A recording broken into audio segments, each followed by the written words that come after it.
Forget the headaches of the morning rush.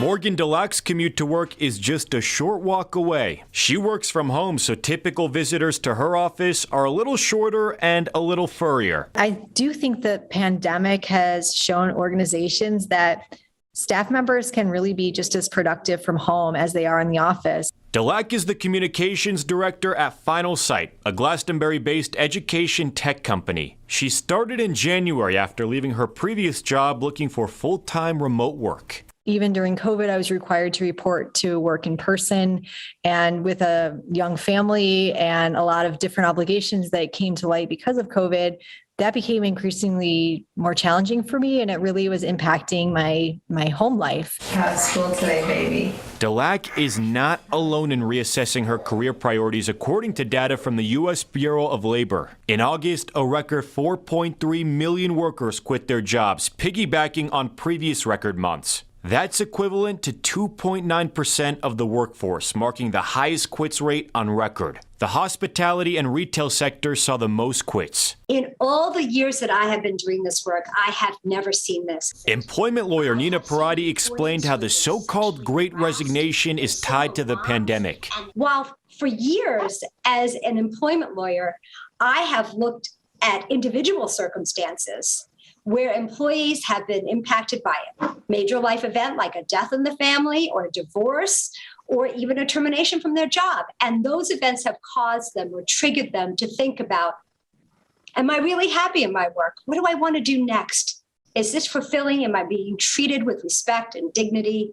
Am I making a good wage? This pandemic is causing that to happen on a massive scale, because everybody is impacted by it. At the same time, the labor stats showed nearly 10.5 million jobs remained open through August. Industries with the most openings included professional and business services, healthcare and social assistance, accommodation and food services, and retail trade. It's a hot market. It's hotter than I've ever seen it. Armando Salvador left his finance job recently, looking for work in the same field.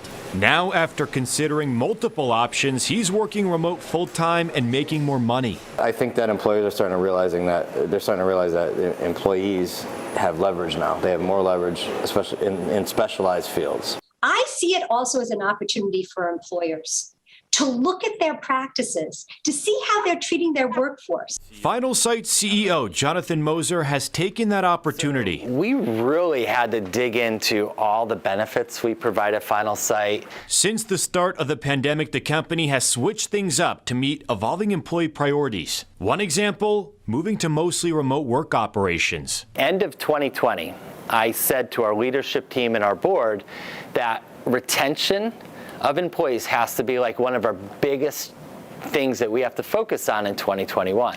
As part of that mission, Final Sight introduced new perks, including a work abroad program. Employees like Rob Rawcliffe got to work remotely at a villa in Costa Rica for a week, with transportation, food, and lodging costs all covered by Final Sight. To feel appreciated is really nice. And I think that's part of the Great Resignation is you think about how people have been feeling. And if you have worked really hard to help a local restaurant stay afloat and putting extra hours in and things like that, have you got to thank you? The world has changed. There is a level where we have to, as leaders, support our employees and make sure we're doing a good job. And as the world continues to change, employees are wasting no time adapting. Employees will go out there and seek out other opportunities, other training, other education that may more align with their interests and their sense of fulfillment that they had before. Angelo Bavaro, Fox 61 News.